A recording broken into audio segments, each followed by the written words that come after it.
Welcome back to another episode of Get Real with Casey Kasem. On this episode, I chatted it up with Britt Flinn, someone you may know from her work with Fighting Chance Fantasy and Fantasy Alarm. She is also the co-host of the Lightning Round podcast. We talked about all kinds of things, such as women in the fantasy football space, going to law school, podcasting for the first time, jam bands, Dallas Cowboys plays that made us sad, and a ton more. Make sure to follow Britt on Twitter at Britt_Flinn. And as always, follow me on Twitter at TheCaseyKasem, as well as the podcast at GetReal_pod. If this podcast helps you out in any way, if you could share it with some friends, that would be super, super, super rad. All right. This podcast is a proud member of the DAP Network. And now, here's my conversation with Britt Flinn. We were talking about allergies just a second ago, but we're going to talk about more interesting things right now. I have Britt Flinn with me, and it's just going to be a cool conversation to get to know her more in the fantasy football space. So let's start with the easiest thing possible and go and talk about sports, because sports are amazing. Britt, when you were growing up, did you have a connection with sports? Absolutely. I think some of my earliest memories are with my dad. And this is really going to age me, so please excuse it. But watching the 90s Super Bowl with the Cowboys, that was how my dad and I bonded. One of our first, gaming console video games was Tony La Russa's baseball. And I somehow was obsessed with Darryl Strawberry, probably because I was 5 and his name was Strawberry, but it really got me excited about baseball. And that was just kind of how my dad and I connected. He raced cars, so that competitive nature was kind of always in our blood. I think even when we'd go out back and play basketball, play like horse, I'd be like, no, Dad, how about let's double or nothing, play horse's butt. And then I would lose again, obviously, because I was tiny and he was like 6'2". And I'm like, okay, Dad, how about let's triple down and play horse's butt crack? Like, that's just the kind of competitive nature. I could not stand being bad at any kind of sport. And it's kind of funny looking back on it, because I'm like, man, I was such not a chill little kid. But it's kind of helped me in this industry and kind of helped me break in. Yeah, I mean, that to the Cowboys, like the 90s, I'm the same way. Like, that's what I remember, like barely remember, but I remember it enough to still hold on to those Super Bowls. Did you ever get let me ask you, did you have a favorite team, and did you have a favorite sport? Football was always it. I don't even know how football became the favorite. I think because when we were growing up, I grew up on a farm. We were in very rural Arkansas. There wasn't any cable. There wasn't any satellite.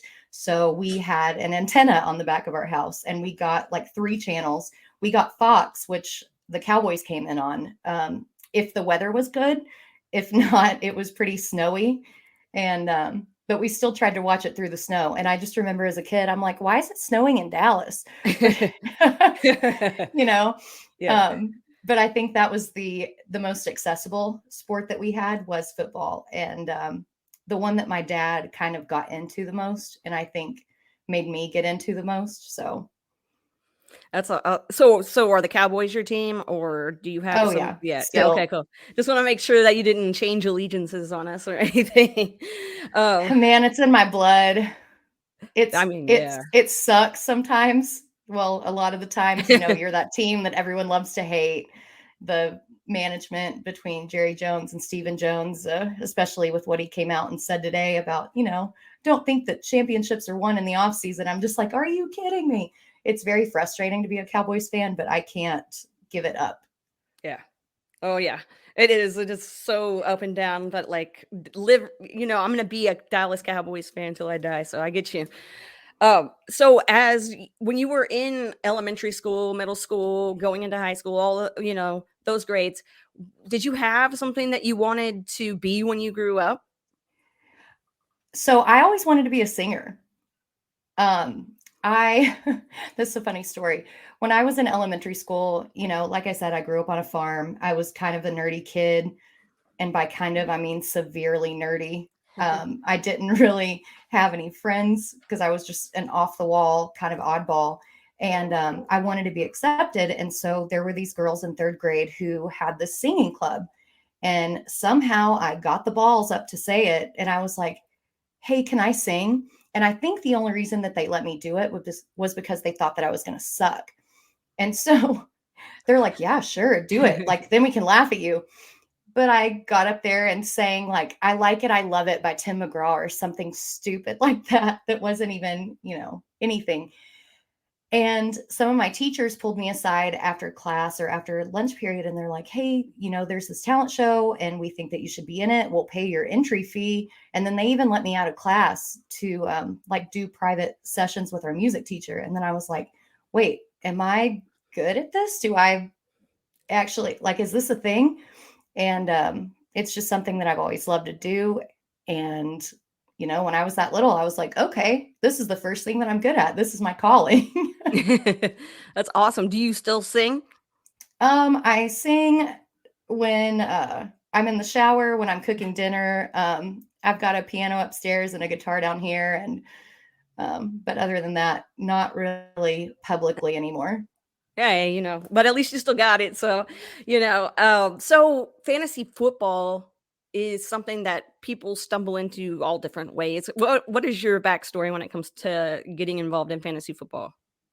Well, so obviously I always loved football. But then, going to undergrad and working full time and then going to grad school and working full time, I kind of got away from that in those 7 years. But then once I graduated from grad school, I was like, oh my God, I actually have free time. I can actually start like paying attention to football and stuff again. And when I started dating my now husband, he was joining his cousin's fantasy football league. And I was like, I want in, let me in. And I didn't know anything about it, as far as I knew about football, but I didn't know anything about fantasy football strategies, like who you should draft first, the way, like waivers, things like that. But he got me a spot in there, and I actually made it to the finals that first season. And I was the only woman in that league. Everybody was so pissed. And they accused my husband of drafting my team for me. And I'm Oh, like, look, goodness. dude, I didn't even play waivers. I didn't even know that Yeah. waivers were a thing. How did he do my team for me? Yeah, right. And so after, that beginner's luck or whatever it was, I mean, slightly addictive personality. And Yeah. I was completely hooked. Yeah, it is one of those things that'll grab you like from the beginning. And I kind of have a similar story about, getting involved in fantasy football. But so when you first jumped into it and decided to play in that league, I'm sure you were, yeah, trying to figure all the stuff out. How did you kind of go into your draft? And then how did you go into like building your team later on? Man, honestly, this whole team was such a fluke. I was so drunk when I drafted because I worked at this bar, and then when you work day shift at a bar, you get off and all the regulars buy you drinks and whatever. So our draft was at 7. I had like a good 3 hours in between drafting, and I was just like, I like this person. I like this person. I know this person. There was no strategy whatsoever, and it sounds really just kind of campy and whatever, but I literally had no strategy going into it. And like I said, I didn't really know about waivers, and I was lucky for that first team. Nobody really got hurt. I did have Tony Romo as my quarterback. And then that was like the year that he broke his back, like in week 15 or something like that. So right going into the championship, I'm like, what do I do? I don't have a quarterback. And then they're like, oh, there's this thing called waivers. And I'm like, what? I could have been doing this all year long. What do you mean? So I got a hard, fast course in working the waiver wire. But then I think that first year, just it threw so much at me so fast. And then, I wanted to get into as many different leagues as I could and experience different setups and scoring systems and things like that, that I kind of just took, the crash course in fantasy football. And yeah, I'm still into it. Redraft was always my thing, but now I've jumped into some dynasty leagues. I'm trying to get into some auction leagues. It's just, I can't learn enough. You know what I mean? Right. Yeah. It's so interesting. And there's so many different things because people think fantasy football, they think it's just your normal basic, leagues, but it's not. So, So you talked about getting into more leagues. Do you ever feel like you're in too many leagues? Yeah, absolutely. So, so last season, it's when I kind of started writing full time for Fighting Chance. So, had an article for them every week. I did a couple of things before the season and did this whole intro about, a fantasy football strategy for the little guys. And in between all of this writing and research and stuff like that, I was still trying to draft leagues and play waivers on leagues and then do podcasts and, try to be productive at work and try to have an hour a day with my husband or cook dinner or whatever it was, Yeah. So there were times that I was up, at 3 a.m. writing articles because I'm just like so overextended and have so much going on. And I'm so competitive, I can't not do it. So there was a point in the middle of last season, I was like, what the hell have I gotten myself into? But it all evened out and everything was fine. I had to step back and realize, like, hey, plan your time. Like you need to do some time management. Again, it's that ADD thing. Mm-hmm. You feel very overwhelmed very fast. And then you feel like you can't tackle anything because you have everything on you. And so had to do some kind of mental health soul searching in between it. And then try to remind myself this season to not take on more than I should, set some Yeah. limits and set some boundaries and things like that, because it's so easy to say yes, yes, yes, yes, yes. Right. And then when you get into the thick of it, you're just like, oh shit, what did I get myself into? Yeah, you are like preaching to the choir because that's exactly how it is too. And I'm finally learning to say no, I'm not. I can't. I don't have time to be on your podcast. No, I don't have time to. Right. I'm sorry. It just happens, and like you said, getting your mentals right sometimes. So, do you play any other fantasy sports besides fantasy football? So I do a little dabbling like in DFS here and there, but I'm not very good at it, to be honest. I did a best ball for baseball this year, and that's the first year that I've done this. And it's just gone horribly wrong because everybody's injured. And, with the whole lockout and things like that, you couldn't really work through all that during spring training like you normally could. And that's just my excuse. And I'm sticking with it. Not that I'm really bad at baseball, which should be the real answer. Um, but yeah, fantasy football is it's my number one. So, being involved in fantasy football, number one, it's your baby. When did you decide, or how did the origin story of jumping into the fantasy football creator space? How did that occur? Man, if you would have told me, a year, 2 years ago that this is what I would be doing, I would have told you that you were crazy. I think I kind of just, with the pandemic happening, I got to watch a lot more football than I normally would have because I worked in the service industry. I was a bartender and server. And so, with a lot of the restaurants and bars not opening back up to full capacity, I had a lot more free time and got to watch a lot more football and kind of pay attention a lot more than I normally would have. And I just kind of yelled into the void on Twitter, because it's me and my husband and everybody else is in lockdown or quarantine or whatever. And then there's Twitter. And so Ryan Hallam found me and kind of reached out and just started like kind of testing the waters, I guess, and like DMing me. And then I think it was like week 14 or something like that. He's like, hey, can you write matchup previews? I want to see how you write. And I'm like, yeah, dude, sure. And again, it's that I'm going to say ADD and anxiety a lot in this podcast, but it's part of that ADD because Mhm. hyperfocus is a legit symptom of ADD. So I straight up hyperfocus. I wrote like 30,000 words on every fantasy relevant player in the league and sent it to him. And he's like, whoa.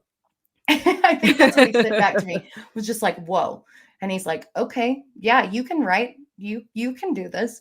And so then he hooked me up with everybody at Fighting Chance. And, I wrote a couple articles for them, but it wasn't really until we had, our spring meeting last year that we really kind of put the wheels on the bus. Um, we kind of outlined what we were going to do for the site, the new content that we were going to do. And I was like, you know what? I'm game. Let's do this. And I committed myself, to doing all these things. And it was great because I got them done. And I think they went over, decently well. But at the time, I'm just like, yeah, I don't know what I'm doing, but yeah, I can do this. So it was very much of a learn as you go kind of curve. Um, it's insane. Like I said, if you told me that I would be here 2 years ago, I would have called you crazy. Totally feel you. Yeah, Ryan. We've had Ryan on the show. I say we. I've had Ryan on the show. Ryan. We went over the whole story about how he got me into writing as well with Fighting Chance Fantasy. So it was pretty cool when he told me that he was trying to get you on and get you to put out articles and stuff. I was like, yes, because we need more females in the space, and I know there are plenty. But like even last night during therapy, my therapist is like, so are there any other women in this community besides you? So so it's cool to see that. So how do you feel when you see women entering this space? Man, I'm all for it. Like sisterhood, let's go.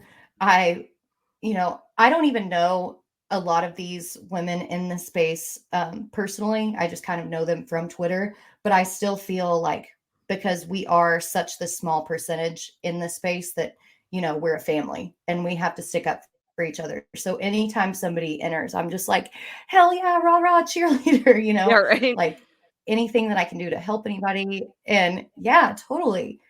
And anything that I can do to help anybody, retweet, follow, try to get everybody, and I'm still small, to be honest. I'm not, this crazy big thing, but any kind of exposure helps.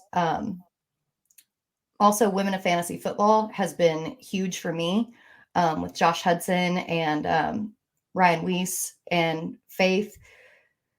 They were probably after Ryan, the second people who kind of stuck their necks out for me and kind of got me on a pod and things like that. And it was just, it's just that exposure. Like you just have to support women in this space because it's so easy for all the trolls to just shut you down and make you feel less confident about yourself. So Yeah, and confidence is a big thing. And when you go on to podcasting, because writing is one thing, but podcasting is a whole different beast. So the first time you ever went on a podcast, what was that experience like, and what was going on in your head? oh, I was terrified. I was absolutely terrified. Um, so the I might have told this story on a couple. I don't know, but so it was Kevin Tompkins and Gary Haddow from Fighting Chance. They reached out to me. I was at summer camp festival in Illinois. It's like basically a jam festival. And so Kevin texted me. It was like day 4 of this festival. So I'd been in a field. It was 100 degrees. I'd been drinking, from sundown to sunup every day. This was day 4 of all this. And he texted me. He's like, hey, do you have time to talk? And I was like, I'm dancing in a field right now, but give me like 20 minutes. And so I don't even know how I was still, functioning. But so after 20 minutes, pretty much spot on, he texted me. He's like, is the show over? Can you talk? And I'm like, yeah, bro, what's going on? And so he's like, well, we're doing, a Start Sit podcast on Sunday mornings, talking about injuries, talking about, start sit questions, things like that. And Gary and I would really like to have you. I literally melted down and started crying in this field. I was just so amazing, or so amazed that this was a thing that was happening. And on the drive home the next day, the elation turned into a huge bucket of anxiety. I was like, people are going to have to see my face. I'm going to have to answer questions as they come in. My voice. What if they hate my voice? What's going to happen? It's just this continuous cycle of questions. And so for a month, my brain just kind of let this cycle of questions build until I was shaking, like physically shaking like a chihuahua for probably the first, I don't know, 6 weeks that I did these podcasts. But everyone gets better and everyone gets me, more familiar and more comfortable in front of a mic and in front of a camera and things like that. But damn, that first 6 weeks was rough. So I'm sure that with the experience and everything, people have invited you onto their podcast as well. Guesting on someone else's podcast versus being on a podcast where you have, you and your co-host, what is the biggest difference or the biggest thing you had to learn between one and the other? So I at least know on our podcast, like the kind of vibe that's going on and kind of, I know Kevin, I know Gary, I knew their kind of personalities. I didn't know if somebody on, a one-on-one podcast was going to take my joke, was going to get my joke, was going to, get my weird sense of humor. And so I think that kind of made me a little more reserved in my energy and how I put myself out there, because I was just so scared of how I was going to be received. And as I kept going on, I'm like, okay, I keep saying this random shit and people are laughing. And it doesn't matter what it is. I think it's going to be fine. Like, stop Yeah. beating yourself up. Just be yourself and put yourself out there. So I still kind of struggle with that a little bit. I'm like, are they going to hate me? But Well, I mean, yeah, it happens to us all. And, are you one of those people that can listen to yourself talk back on a podcast, or do you not listen? I did in the beginning. I really, and that comes from, the talent shows and things like that I did growing up. I felt like it was always good practice to rewatch yourself and kind of figure out your mannerisms or how you held yourself or how you spoke. If something made you nervous, hey, realize this, and that way keep it in the back of your mind for the next time. But every now and then I'm just like, I can't do it. So I try to, but it's still, it's still very nerve-wracking to see yourself. And we all hate our voices when it's on film or Yeah. recorded, right? Yeah. I think I'm like starting to I'm not really starting to like my voice. That's a lie. But you listen to it as much as I do. It's kind of like, whatever. I don't care anymore. Uh, but yeah, also I don't really edit this podcast. That's just a hush hush. But if you listen, you probably could tell pretty easily that I don't edit this podcast. So okay, I want to back it up a little bit because you brought up trolls earlier and having each other's backs. Have you had to deal with a lot of that, or what's the situation like with all of that? So I haven't really dealt with a lot, and I kind of feel really fortunate for that. There have been a few here and there. There have been like a few kind of creepy DMs and things like that, but for the most part, I feel like everybody in this community, at least that I've surrounded myself with and have been fortunate enough to meet, has been really supportive and has really had my back through a lot of stuff. And so if there is some weird troll, and you know who the trolls are, they're like DC number American flag sunglasses, you know what I mean? And so they're easy to Yeah, spot. You can just block them or mute them or whatever. right. um but I mean, there are still a couple people in the community, but that's just how it's going to be in any space. Hmm. There, I think the actual fantasy football community is very um, just welcoming to women for the most part, aside from those outliers. And Right. I hope that we get more in here, because women know just as much about football as dudes do. Word. I mean, Cam Newton might not think that, but Oh God. we're like, let's get started on that. Um, no, let's go back to more happy times. Let's talk about the community, because community is great. We'll get back to writing in a little bit. I know I'm all over the place, but you're okay with it because you talked about ADD. Okay. So no, I want to go back and kind of just look at Twitter and Twitter's impact on fantasy football and the industry. When did you find out about fantasy football Twitter, and how has that been? So I honestly didn't even know that it was a thing. It wasn't something that I was really actively searching. I had started my Twitter when I was in grad school, and then I was like, whatever, this sucks. I'm done with it. And then once I started playing fantasy football with my husband, he's like, if you want to research, there are a lot of good sources on Twitter. And so I'm like, okay, okay, okay. And I thought that I was smart enough to like do it by myself, because I'm a strong, independent woman. I can do it by myself, right? And then I'm like, no, I'm in a million leagues. I can't do this by myself. Maybe I should start looking at some people on Twitter. And I was like, well, who to follow? Who should I? and then just kind of picked it up and then let the algorithm tell me. And it just kind of grew from there. And I followed like a ton of people. And then I honestly don't even know how this whole thing is still crazy to me. I'm going to say Right? that it's crazy to me like a million times, but I still don't know how I got found just shouting into the void, you know? Yeah, it is. It is amazing what the internet can do, and I have people come on here talking about the times prior to having the internet. I can't even imagine being able to network and do all that when you don't have that at your fingertips. You were talking about Ryan earlier and talking about the guys that asked you to be on the podcast with them as well.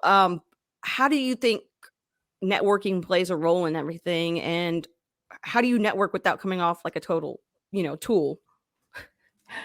Oh man, that is still a question that I'm trying to figure out myself, because I always feel like anything that I put out there is like, you're trying to engage too much. You're trying to just ask this for attention, kind of things like that, you know? Yeah, So I try to, instead of asking questions that elicit responses, I try to just put out my takes and then let people, decide whether or not they want to respond from there.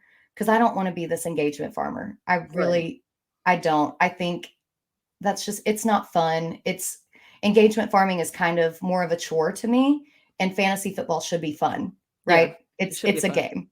Mhm. So, but as far as, meeting everybody at Fighting Chance, I don't think there's any way in hell I would have met any of these people had it not been for the internet or the pandemic for that matter, you know? Right. So Mhm. little silver linings, like thank God for that. But it's just crazy. The internet's a crazy place.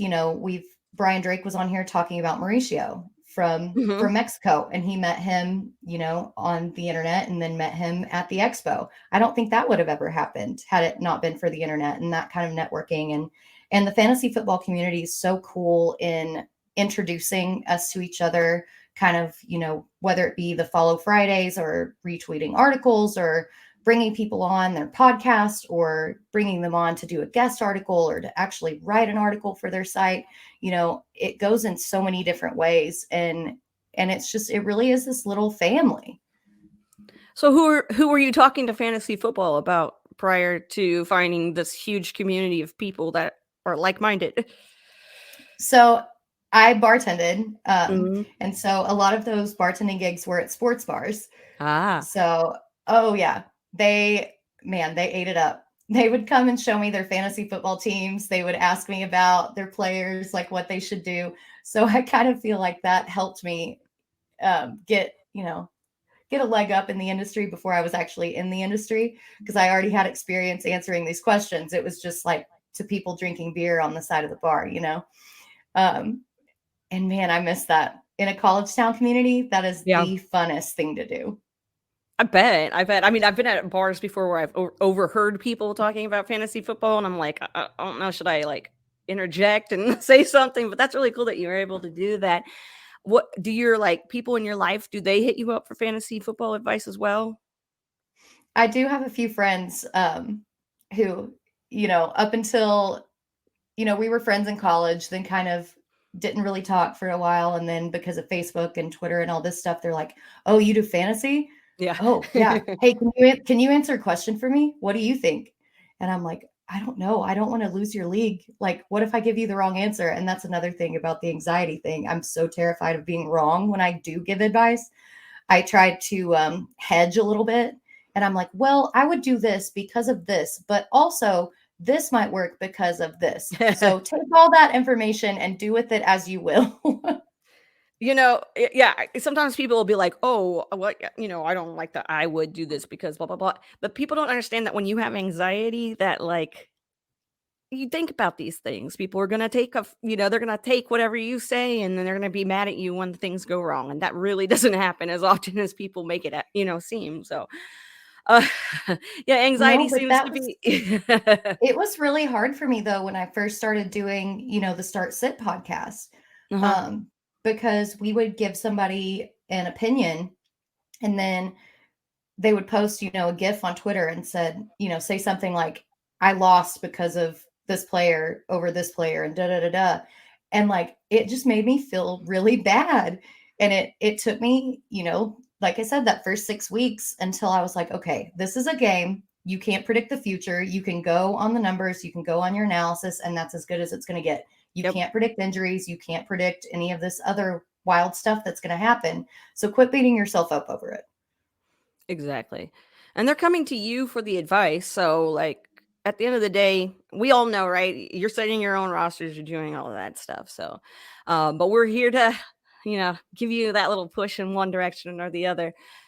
So, I want to go back to writing real quick and talk about, had you ever had experience writing prior to putting out content for fantasy football? So part of my undergrad degree was in political science and strategic communication. So there was a lot of writing that went along with that major. And then my grad school, I went to law school. So basically, all of law school was reading and writing. And yeah, I think my senior year, I really screwed the pooch. And I was like, oh, last semester of 3L year, it's going to be easy. But I took a seminar class, which I had to write a 35-page paper, and then 2 classes, which didn't have finals. The papers were your finals. So I ended up writing, about 60 pages plus taking my other finals. So yeah, the research and writing part's just damn near beaten into me at this point. Well, yeah, I mean, I was going to ask you about that because about like doing all that, and on top of that, having the anxiety, having ADHD, ADD, and everything, and how, like this, like you saying you went to law school and stuff. I'm like, man, I like barely graduated from college, so like, how were you able to work everything out so that you weren't completely falling apart? So I honestly think that I just made myself so busy that I had to focus on everything, but that's kind of how I fell apart afterwards, because Mm, after you get out of school and then, you're trying to find this job, and there weren't very many attorney jobs at this point in time. It was 2011, we were still in the recession. There was record enrollment in both the Fayetteville Law School and the Little Rock Law School. And so when we all took the bar, there just weren't the jobs out there. So you're trying to go find these clients and trying to, find these jobs and things to do. And it's not like you can go, go, go all the time. You have this dead space. And then when that dead space hits, it's just like, what am I supposed to do with myself? And then that's kind of when the ADD and anxiety diagnosis hit. I actually wasn't diagnosed until after law school, which is so crazy, because if I would have been, it would have made my time in school so much easier, or at least manageable. yeah. But I think it was just that lack of free, or I guess I had free time when I didn't before, that just kind of left my brain in like this listless place. And yeah, it was an interesting time figuring all that out. It was not fun, but And it is hard to balance all of that. It really is, and I'm still trying to figure it out too. It's I don't know if we'll ever figure out how to completely balance it out. But is there something that you took from that experience, grad school, and working hard and doing all of that? Is there something or some things from that experience that you've taken into the fantasy football space that's really helped you out? so part of it might not be like the working hard completely, but I think the research aspect in law school, you had to be very thorough on your research. You can't just pick one side of the argument to present. You have to have both sides and be able to refute the opposing side. And that's very important in fantasy football analysis, Hmm. because you're going to have, all these people on Twitter. Well, what about this, and this? Like, you're only presenting an incomplete narrative. You have to present the whole little bubble of the story, to get the whole picture. And yeah, it's really easy to just like see a little tidbit of data and analysis and be like, oh, I like that, and cherry pick it. But then you just end up getting destroyed. And that definitely sucked the first time that happened to me, which it did totally. Um, so you just have to remember, your training, and remember to just present the whole story. What is The totality of the circumstances, as they say in law school. that? There you go, guys. You learned something new here, as they say in law school, No big deal. So what's your absolute favorite thing when you write articles? What's your favorite thing to write about? Oh man, that's a tough one. I think, man, it depends on the day to day. But I really, really enjoyed last season writing the DFS value article. For some reason, my chalk picks always just pooped the bed. I don't know, whether they got hurt, whether, they just didn't meet value, whatever. But I found this little niche in finding the value plays. And as I went on, just kind of developing that and I don't know, just diving in and seeing why these people are values. It's so fun because it's so different, Mhm. you know? For sure, for sure, and, we talk about that a lot on this podcast, me and whichever guest. See, we this time means me plus the guest. We talk about, a lot of different articles that people have written, whether or not they like having specific things to write about or whether they like to just write about whatever. Do you prefer just writing about whatever, or do you need somebody to sit you down and tell you exactly like this is the topic that you're going to write about? Man, whatever comes to me. Yeah. If it's whatever kind of pops into my brain. I'm pretty flexible.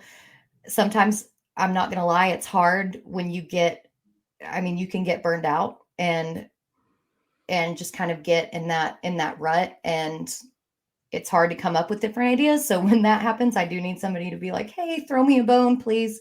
I need an idea. But normally it's just whatever pops into my brain. I really liked that DFS schedule that I had last season, but then kind of throwing in different things here and there as they came to me. Um, I don't know. Well, It's I, just, it's again, I try to do too much. I try to do too uh, much. well, doing too much. Well, that's the thing. We were talking a couple episodes ago about grind, the word grind, and it used to be grind, grind, grind, grind, grind. How do you, and you brought up burning out as well. And I think grind and burning out sometimes go hand in hand. When you burn out, how do you rejuvenate yourself and get yourself back into the right kind of mindset? So I love going to the river and going on hikes. So normally I'll load up the dogs, load up my husband, load up a 6 pack of beer and go down to the river, throw some sticks for the dogs, kind of listen to the birds. If it's warm enough, I'll get in the river for a minute and just kind of, get back to nature. And as corny as it sounds, because when you're surrounded by all this media, whether it be social media, print media, visual media, things like that, sometimes your brain just needs to reset. And I feel like going out to the river just kind of does that for me. Yeah, I'm nature totally. Like, so nice. When you write, do you ever go to other locations to write, or do you just write at home? You have a specific area, or what is your writing process like the area that you're in? I like to be really condensed when I write. I, again, this is part of the dichotomy of my personality. I have claustrophobia, but when I write, I like to feel really condensed. So I'll write in my room, in my office. I'll go out and lay in my hammock and write there if it's nice enough weather. But I can't really be around other people again because I'm going to say the ADD thing again, but just too many distractions if I try to write in different places. But I'm lucky we've got this little backyard out here and it's small enough that it still makes me feel compact and condensed and the dogs can be out there with me and it just works out. That's perfect. Having the dogs out there with you, everything. Yeah, that's great. Do, can you listen to music while you write, or is that something that you don't do Um, Sometimes. It sometimes? honestly it honestly just depends on how my brain is feeling that day. Yeah. It's what how much focus do I have when I wake up? How much, is going on in the rest of my life? How wild the dogs are being, to be honest. Do I need to drown them out or do I need to listen for all the shenanigans that they're getting in? Um, but yeah, I try to. How many podcast appearances have those dogs made it onto? Oh my gosh, so many. So the calm before the storm was always on Sunday morning.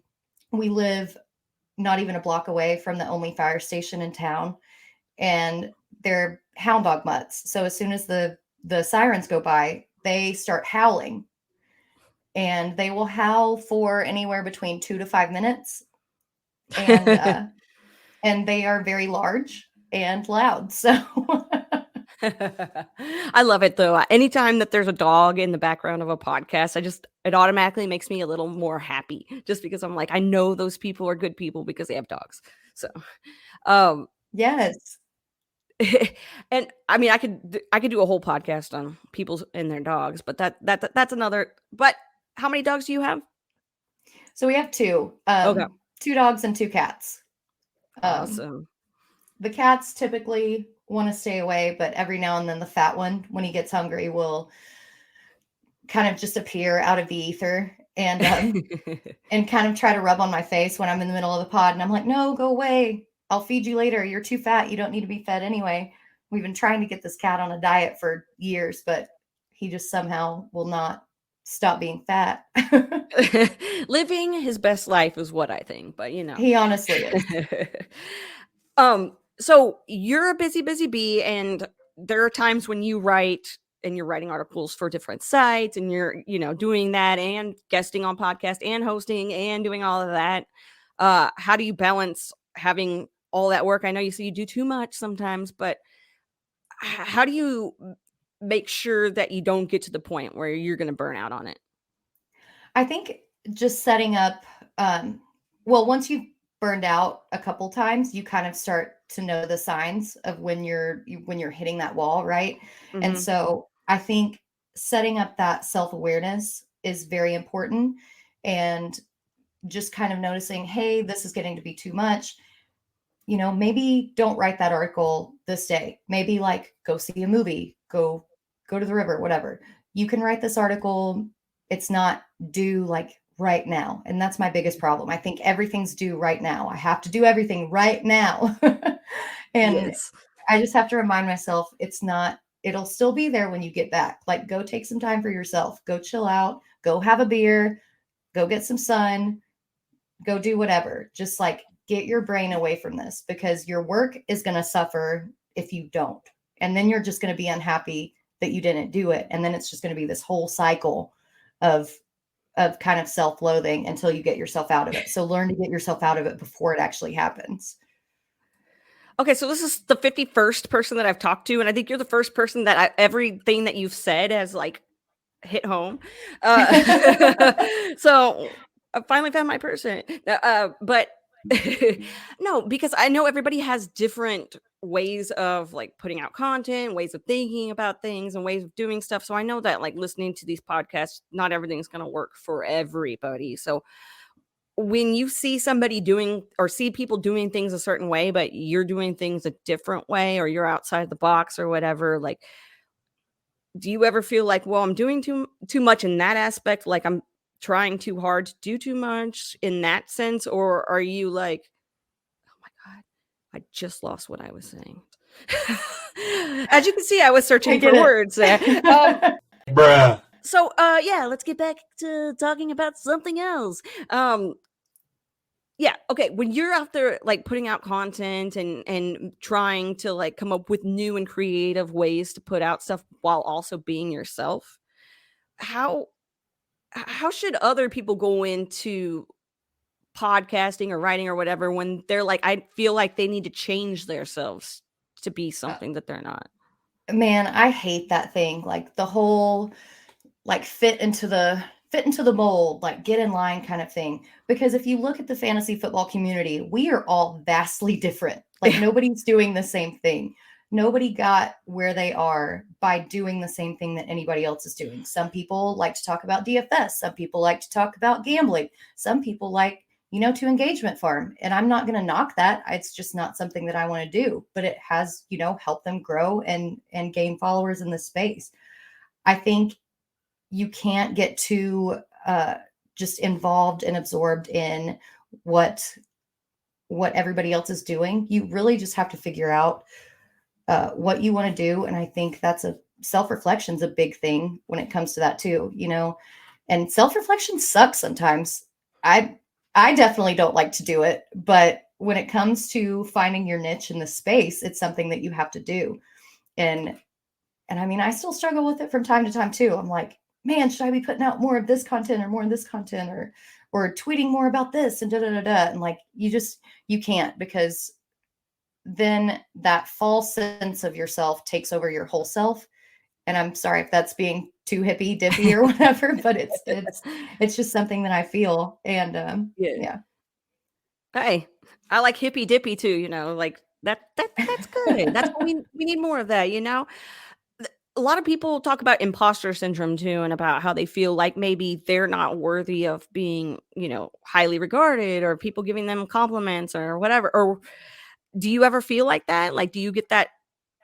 I mean, you did say, you've hinted at it and said some stuff, but do you, because I know me personally, when I went into starting this whole journey of being in fantasy football and putting out content, I was like, what? These people were listening to me. I'm not good at what I'm doing. Why do people like what I have to put out? So, how do you climb out of that too? Man, every single day that I'm writing something, I'm like, and it got to a point, where the more that I wrote, the more that I felt like I was being this imposter. But then you talk to other people in this industry and you realize that they kind of feel the same way. And I think that the more people you talk to who tell you that they feel the same way, the more that you're like, oh, wait, we're all just kind of making educated guesses on this game. Right.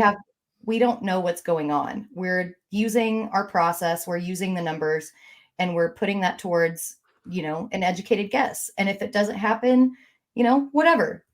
Our process was right. We did our best, and then we'll just go on from there. And I really have to remind myself of that and just make sure, as long as my process is right or on the right track, not even right. Yeah.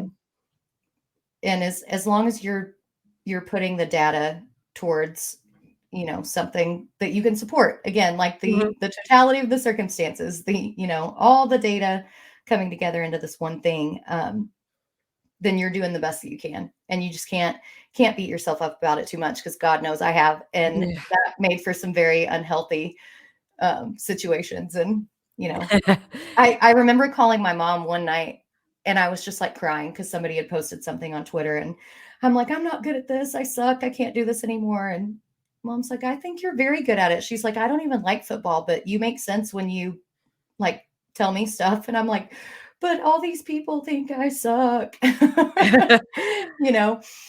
It's just, it can lead you down a rabbit hole very fast. And so you just have to realize everybody's in the same boat. We're all just trying our hardest, and just go from there. And I agree. I mean, it's once you find out that like there's a lot of people that are in the same boat as you, then that makes you feel a whole lot better. Yes. And I feel sometimes that we try too hard to do things for other people in this industry and try to impress them, when there's people who are fans just like, playing fantasy football because they enjoy playing fantasy football, that just want to hear somebody be real with them. So so when you're putting out content, how do you make sure that you put in the appropriate stats and the appropriate numbers and all of that jazz, and make sure that you're appealing to the broader group of people who aren't as nerdy at it like we are? So that's a hard thing to do, because it's very easy to get really bogged down in the number situation of it.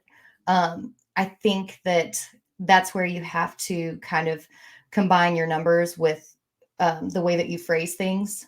And sometimes you have to leave out the numbers. Just say like, hey, this guy's really good in press coverage. You don't have to give the number.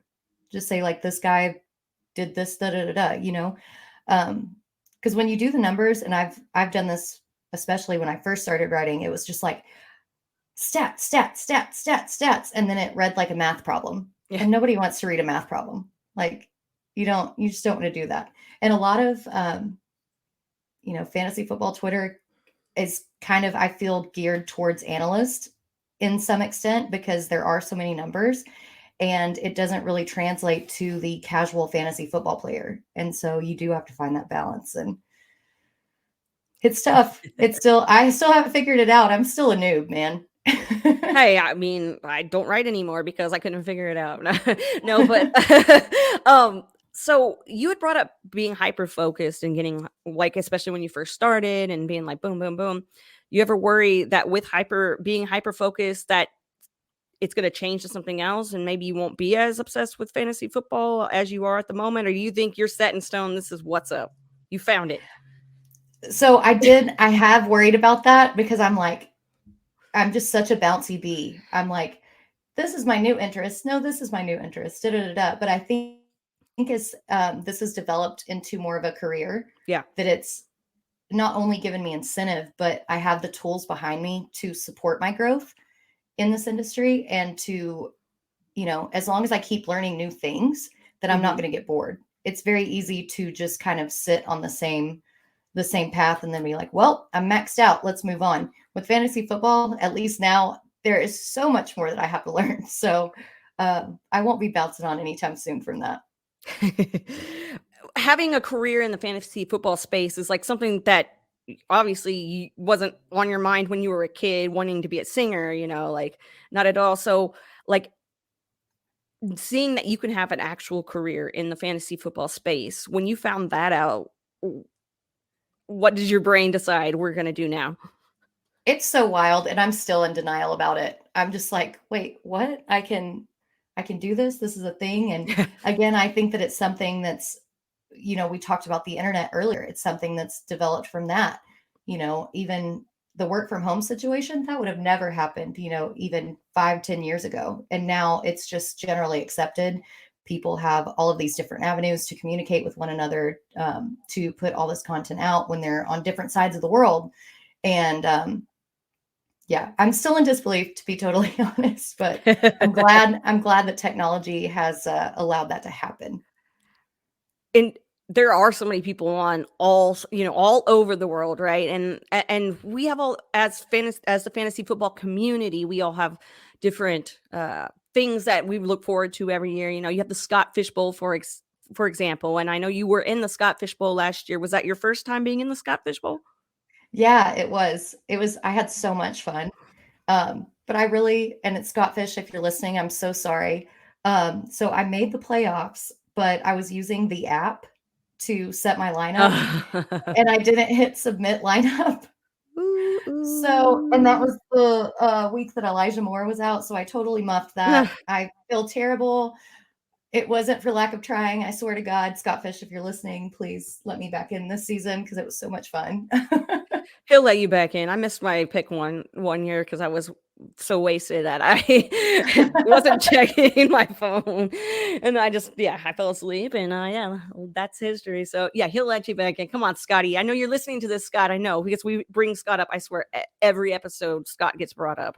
It's crazy, but everybody loves Scott. So I'm sorry for those of you that are, yeah, exactly. If you haven't met him, was what I'm going to say. He's just an awesome person. So the expo is another thing you just brought up. I was going to bring that up as another event that we look forward to. Have you attended the expo before? No, this will be my first time. So I'm super stoked. I'm going to bring the husband.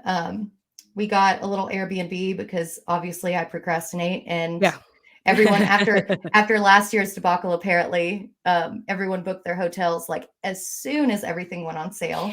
And so we just got a little Airbnb over by Myers Lake. Okay. And so we're not too far away from the DoubleTree. I got tickets to the poker tournament that Drew Davenport's putting on. So I'm gonna bring probably my mask and my sunglasses so nobody can read my face, because I have a very hard time containing my facial expressions in any situation. That's awesome. Hey. Well, you know what works for you, so yeah, it's good. That is so awesome that's going on, and there's so much stuff going on down there that weekend and everything. And I went there last year, and the debacle hit me hard. I was not in that hotel, and it was just not the best situation, so I kind of Yeah, I'm in the DoubleTree this year. I told my wife she's gonna go with me this year. I said, "Look, last year sucked. I mean, the actual event didn't suck, but the situation of not staying at the hotel and not being.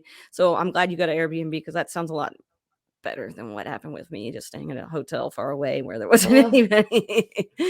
But yeah. So, what are you looking forward to most at the Fantasy Football Expo? Man, that's so hard to say because you know, I'm so excited for everything. I really want to see the drafts. I really look forward to meeting everyone because, you know, here in Arkansas, it's not that we're super small because we're in the northwest corner of the state. So we are in Fayetteville and we get, the college town atmosphere. But as far as the fantasy football analysts, there's not really a lot of people in my area that I can Mhm. meet. And by many people, I mean none. And so I'm just really looking forward to actually meeting everyone face to face, to doing some of the drafts with people. Definitely looking forward to some of the panels because, like I said, I have a ton to learn still. So I'm looking forward to picking everybody's brains, and then probably the Sunday night karaoke.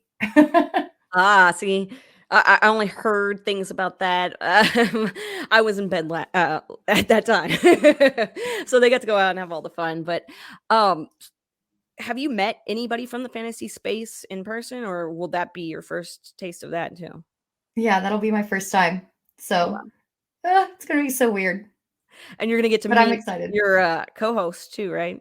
You've Oh never yeah, for gotten to sure. do that face to face, like besides video chat. So Yep. that's Yeah, Kevin's exciting. actually staying at our Airbnb. So Oh, cool! That's yeah, super so awesome.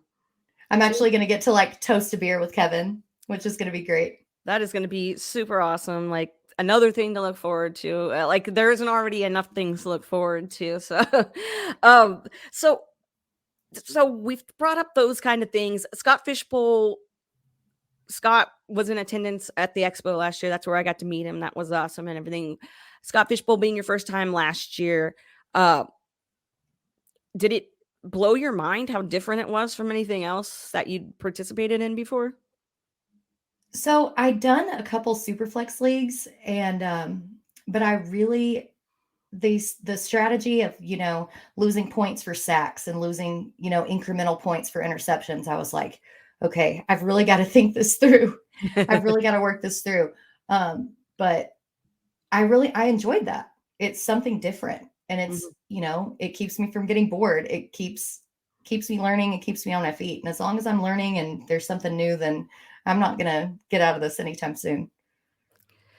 Did, uh did the whole draft portion, the slow draft, the getting in I don't know if you were in chats with people in the same, place or the same division or whatever, but was all of that, like, fanfare and everything? How excited does that get you for the football season? Oh yeah, man. So in my division, it was the Lady Gaga division. So Ian Hartitz was in there, Jeff Bell was in there. Um, oh my gosh, had so many other great people in there. And then I was in the group chat with the 7 position. There were a ton of great people in there. It really shed a lot of light on this process, and kind of I met a ton of new people, and I'm so excited. I keep saying that, but I just really can't wait to meet more people, and I want to meet as many people as possible in this community. And, we just all love football, right? It's all our Right. favorite hobby. So we all share that interest in common. And they say that people with similar interests can become your best friends. So I'm just looking to make like as many best friends as possible. Is there anybody, any fantasy analyst or fantasy content creator out there that you would switch lives with for one day, just to see? And I mean, you're switching lives, so they're taking over you. Oh man, that is really tough. I I think honestly, probably Howard Bender, as long as he's got a fish ticket. You'll have to plan it really, really well. Yeah, I want to go on some of his fish tours and excursions. So that's a good answer, and not the reason why I thought so. Excellent, excellent. Um, so in the fantasy football space, lots of cool things happen. Obviously, I mean, you're here right now. That's so cool for both of us. But what's one of the coolest things that you've ever gotten to experience because of fantasy football? Oh gosh. I'm honestly pretty boring, so I don't know if this is going to be very exciting. I bet it will um, be.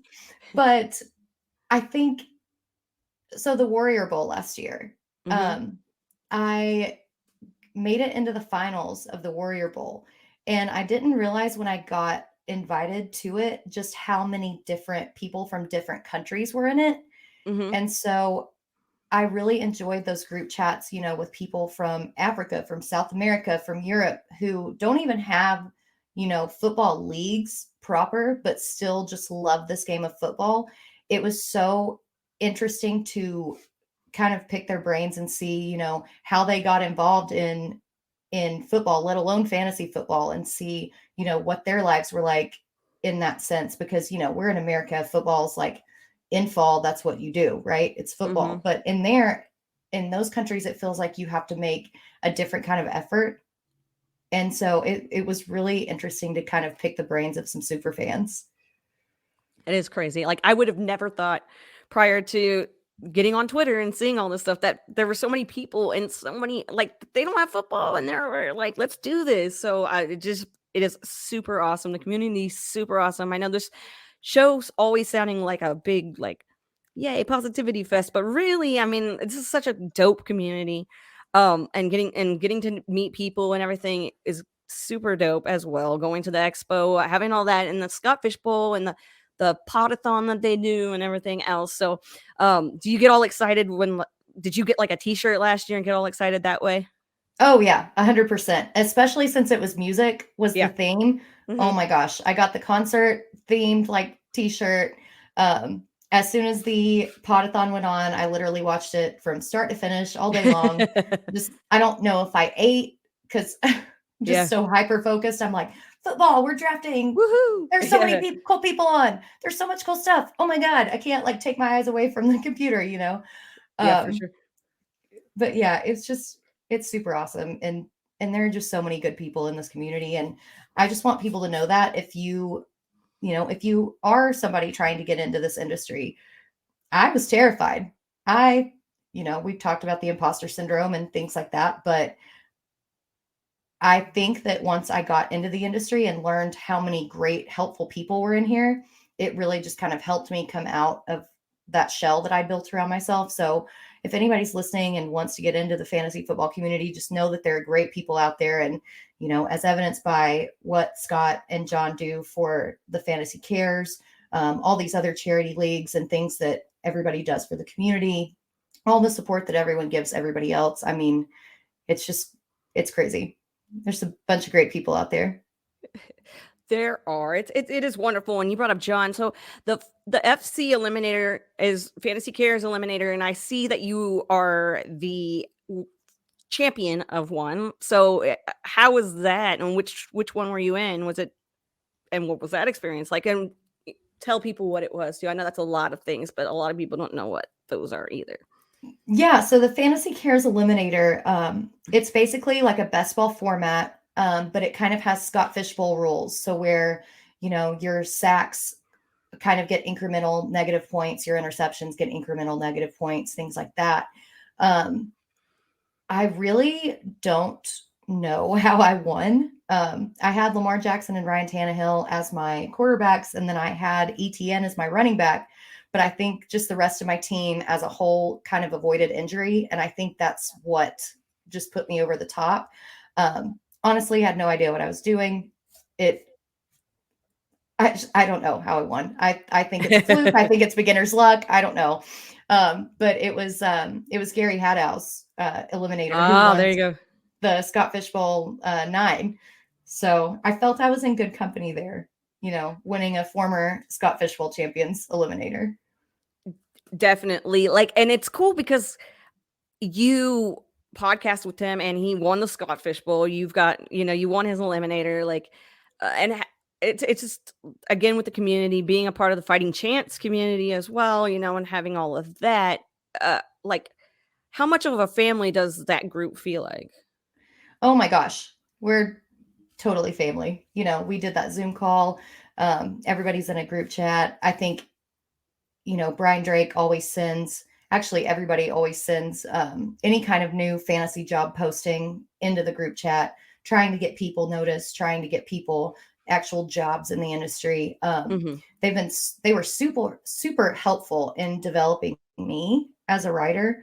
Uh, you know, I had writing experience, but it wasn't like in a conversational type of writing. It was like more of an academic style of writing. So the more and more that I wrote in this conversational sense, the better I felt about it. And so their editing really helped me out with that. They're always, I don't know, they're just super helpful and supportive. And I don't know, there's only so much you can say without just getting totally cupcakey and campy. Yeah, you know, but you know, we're a sweet podcast. We really like to give out the compliments, Yes. but for real, you know, it is when you're starting writing, especially, it is important to have that group of people that you can trust that, you know, have your best interest.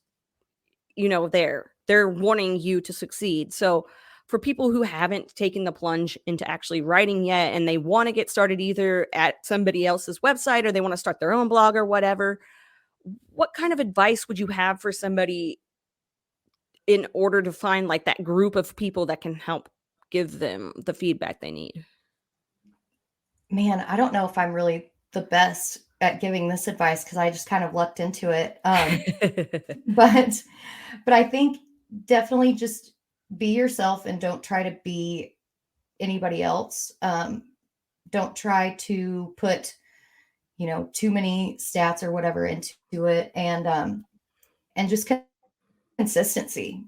Honestly, just keep putting that content out there, and somebody is going to notice it. It feels kind of yucky, honestly, at some points when you're first putting out content and you're like, nobody's reading this, nobody cares, da, da, da, da. But just keep doing it. And then they're going to notice. Somebody is going to notice. And is there a piece of advice or like a tool or something that maybe is out of the, you know, maybe in left field, something that you don't think about when you're first starting out that would have been really cool to know about when you were first starting? Oh, man. Get your subscriptions to all of the data websites, just to make sure that your data checks out, because there are a lot of just the free Google sites and things like that that put incorrect data up, Yeah. and misspell player names. So Lord. just oh my gosh, the misspelled player names just kill me. But if you truly are looking to make an investment into your future, make sure that you have these data sites to kind of back you up and have the system streamlined, and you're not only going to save a lot of time in your research, but your research is actually going to be correct. And also Grammarly. Yeah. Now, I'm not saying the pro Grammarly where it makes you sound like you're, you know, writing an academic paper, but it'll catch your typos, things like that, and it makes you look a lot more professional. Yeah, I got the pro version just because I was like, "Man, I don't know how to not sound like this doesn't make any sense, so help me out." That's the only reason, but yes, the free version I will stand by as well. I'm about to cancel the pro version and just stick with the free. But like you said, yeah, that subscriptions, get you some subscriptions, get you some actual facts, not just Google telling you stuff. That's great advice because I honestly I was like, where is everybody getting all this information from? When I first started, I was like, I don't know. I don't know where to look for the things that I'm trying to find. So that's great Yeah, it advice. took me forever. I was like, where do I look for this? And then, you know, you're writing, you know, and you can't find this data for this one guy on this one site, and then you find data for another guy on another site, and then it's not consistent and Yeah, doesn't match up, even if you're talking about two different guys. Like the consistency is key. definitely. And with writing, also now with podcasting, was there something that you when you first started podcasting, like you obviously didn't just have equipment just hanging out. So how did you figure out what you needed in order to podcast? Well, so I had this mic, because my dad got it for me. He wanted me to Hmm. record songs for him. Oh, So hey. I had it for for my computer. Yeah. And then I had this ring light just from recording stuff. And then I just got a webcam. But honestly, I'm looking to upgrade this webcam and make sure that you have a hardwired Ethernet cable because the Wi-Fi can cut out at any time, and that makes for a really hard podcast. Yeah. No, yeah, like my first big I was the first person I didn't actually know in real life when I was talking to Matt Harmon. That's when I realized I need better internet or hardwired. So yeah, I definitely after that I was like, because it kept cutting and I was like, I hate this. This is not good. And it just stress you out too if you something like that was to happen. The internet goes down while you're podcasting or trying to write an article or whatever. And then great advice. Um let's get into some stuff that's not really fantasy focused, but more just you as a person focused. What do you like to do in your free time? Oh man. So I try to play guitar and piano as much as I can. I'm not good or great at it at all, but it's an outlet and it's something fun. I really like to go to the river, to kayak, well, and canoe. I have to canoe because the dogs are too big for a kayak.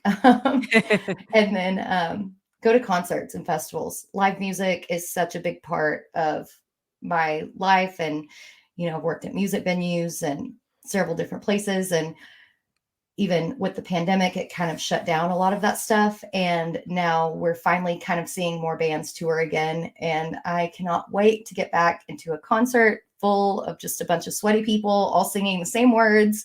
And Yeah. Do you have a favorite band or artist? I don't know if I have a favorite. I like a ton of different genres, but the one that I most enjoy seeing live is Humphreys McGee. Okay. They're kind of a jam band situation. Really great live show. Their live shows never sound the same as it sounds on the album. Their lights are awesome. Their fans are awesome. Met quite a few of them on Twitter as well. So sing some more praises to the internet. For real. Yes. My friend actually really likes them too. He goes and sees them all the time when they're on tour and stuff around where he lives now. I don't know, but yeah. So that name rung a bell. And you were talking about festivals and stuff Yes. too. Like I've never been to I've been to festivals, but they weren't really cool festivals. When can you I'm intrigued by them. So why are they so fun? Oh man. Maybe because I'm a dirty person. I think I don't know. It's again from growing up on a farm. I just don't care about dirt and things like that. So maybe that's why I enjoy festivals so much. But um, I love camping. So hey, there's the camping. I love music. So there's the music. And Boom. then you're just in a field full of very like-minded people with similar interests. And the vibes of these people can just, I don't know. It's really interesting to see a different aspect of the human condition when you're at these festivals. And I don't know. It's a new experience every single time. And then, of course, you've got lights and alcohol Yeah. and all that fun stuff on top of it. So, Yeah, but like the community of people that are music fans, and the same thing for like the community of fantasy football. People, entrepreneurs, if you will, and the expo could be our music festival. That's pretty lame, but we can make it a big party. And I know alcohol is a big deal there too. So, um, is there a specific sports moment that stands out to you as one that brings back floods of either good memories or really sad memories? Is there one really dominant sports memory that you can remember? oh my gosh, the Des catch, no catch. Always. That is Always. always, that is just it's seared in my brain Yeah. for all time. And then, you get these stills that still show up on Twitter and whatever, being like, Des caught that ball, and you can see the ball clearly in his hands and the shadow underneath it, and just What could have been? I I know. know. That was Well, depressing. That was so, I cried. yeah, and as a Cowboys fan, I say we because That's how we refer to our fan base. But we'd been without a playoff win for so long. And then we finally got that divisional win and then went on to the conference win. And that would have been the game winner, that was a turning tide of the Cowboys franchise. And what could have been. And yeah, it's awful. I mean, it's sad that the memory is such a sad one, but I like the Romo bobble is another one that I'm just like, oh my gosh, like, I don't know, like, you didn't get the first down, but anyway, because we're so invested in the Cowboys. It's kind of sad. it's sad, but like. And it's sad that how it can make you so sad or so happy. Like, it's really bad how sad it can make you. Like, Yep.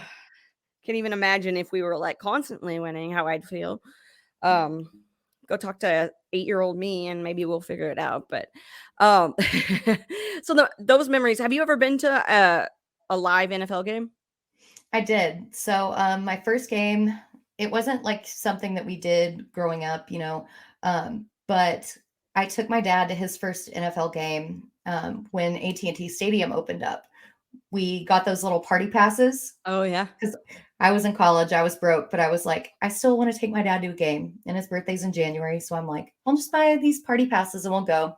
So we got there really early and made it to the front rail. And so our first game was just like looking over this rail and just looking behind us. We didn't go to the bathroom that entire game because we couldn't. There were too many people behind us. Like we couldn't move, couldn't get anything.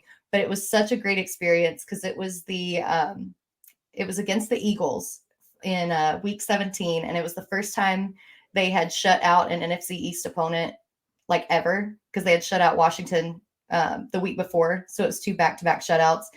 It was so great. And then on the way home, we had to go an alternate way because it was snowing on the regular way home. And then started snowing on us on the other way home. And so what should have been, a 5-hour drive ended up taking 10 hours. So Dad and I got a lot of chatty time in the car on the way back too. I mean, it sounds like it. That's a drive, and then snow and everything else. What are your thoughts on snow? That is a question that I have asked numerous people on this show. So I used to hate it. And then my husband bought a Subaru, and now that we can actually get around in it, I'm like, oh, this is no problem. What was ever the issue? But we're also in town where they have snowplows and things like that. And on the farm, that was definitely not a thing. So maybe that's still got me a little burned as well. Well, yeah, I was talking to, I talk to people that have to like shovel their driveways and all that stuff. And I'm like, I don't envy any, snow. Like we get snow once in a while and they shut down everything and we don't have electricity for a week, but Yeah. So you like being outdoors. You've talked about camping and being out, the river and everything else. Like, so I'm guessing that being outside is your special place.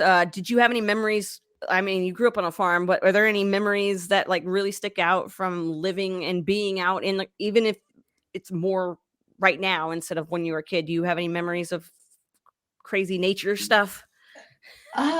Well, crazy nature stuff. Our farm was kind of at the foothills of the Ozark Mountains and kind of also sandwiched in between the river valley. So growing up, we had a lot of tornadoes go through. I remember looking up and just seeing the clouds spinning on top of us. There were a couple that have, just dumped down on the mountains just north of us. So a lot of the, it's that dichotomy again, the beauty and the terror of it. Right. Yeah. So I always had a healthy respect for the weather, and the tornadoes were weird, man. Being out on a hike and then the clouds just turn dark and you're like, oh shit, I don't have any place to go. And it sounds like you had to deal with all kinds of stuff. So that I can't even imagine. I didn't grow up on a farm. So I grew up in just like a regular ass town where there were tornadoes and snow and all this stuff. So it's really cool to hear that you grew up that way. So you do still camp and everything. When you go camping, like what is something that you look forward to every single time you go camping? Oh man, I think I like the smell of a little campfire. I don't know why. It's probably because, on the farm we had a wood stove, and it's just like that kind of nostalgic smell, because you know how smell can kind of reactivate your memories and trigger them like that. I think Mhm. that the bonfire just kind of gives this connotation of me being like cozy and happy and just snuggled up. So I love when we start the fire. Yeah, I like the fire a lot too. I'm not particularly I can't even say the word, particularly a fan of wearing the smell all day, but like, you get home and Right. you like have to immediately take a shower because your hair is just like, ugh. But camping is so much fun, and I'm just very envious of you and all the fun nature stuff you get to do because who has time? You do. Um, you have to make time, right? So Barely. you have to make the time, right? You have to give yourself the self-love, the self, gotta do something for you. So it's really cool that you have that connection. Oh, do you have a connection with trading? That'll be a fun little jump point. When you, in fantasy football, what are your thoughts on trading? I'm actually really bad at it, to be totally honest. I'm too sentimental and too attached to my players at almost all points in time. I rarely make trades. I always think that my players are worth more than somebody else does. But in that case, I just don't let go of them. Maybe it's because I'm a hoarder in real life. I don't know. But I think that's why it's really hard getting into dynasty leagues, right? Mm, mhm. Because in redraft, you can get by in a Yeah. whole season without really making a trade if you just play waivers right and whatever. In dynasty, I've come to find that you can't really do much if you don't trade, and that has Yeah. been a cold hard fact that I'm getting used to. And Yeah. I'm just gonna have to cut the cord and just jump and do it. I mean, that's a good piece of advice for people who are wanting to get into dynasty. Like, yeah, you're not going to be able to just hope your roster. I mean, they could just be awesome, but I mean, the only way you're going to improve your roster is by trading or make your roster worse. So it is crazy. Yeah, I don't know how I feel about trading yet. I'm in a addicts league, so I guess I should enjoy trading. Um, sorry, Russ. So, is there anything in rules or settings that you aren't a fan of when it comes to fantasy football? Or are you fair game for most stuff?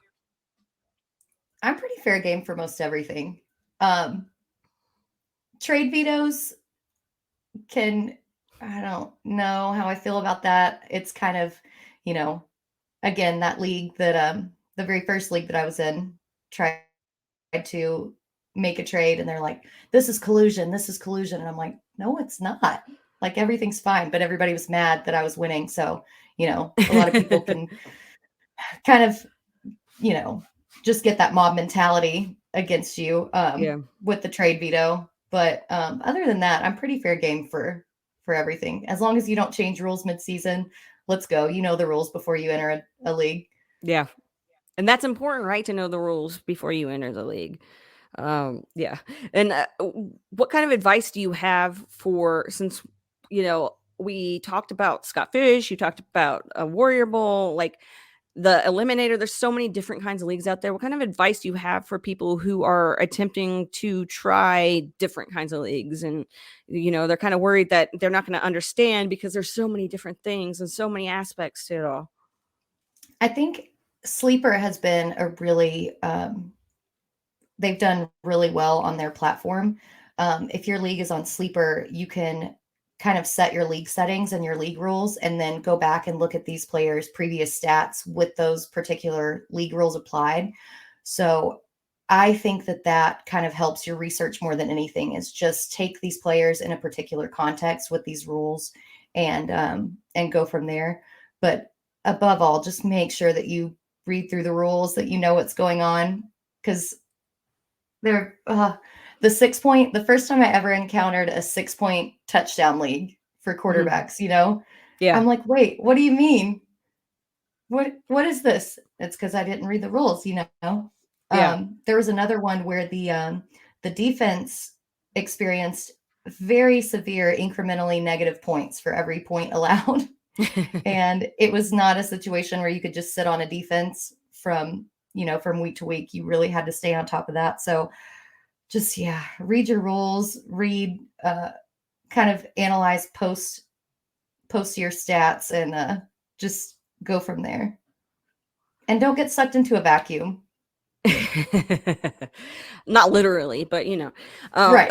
literally sucked into a vacuum. Now, if you guys couldn't tell, this is the time of the night where the podcast is winding down because I'm really not making a lot of sense. That's usually the key.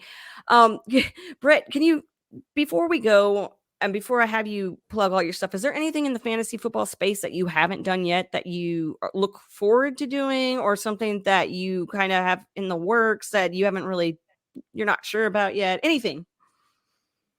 Well, so everybody keeps talking about auction drafts, and I would really like to do an auction draft so that I can kind of delve into that different aspect of it. Because right now it's just been, redraft and dynasty and best ball, but I think auction throws an entirely different realm of possibilities into everything. And like I said, just want to keep learning. So yeah, and auction drafts are so fun. I'm not in any right now, but like when.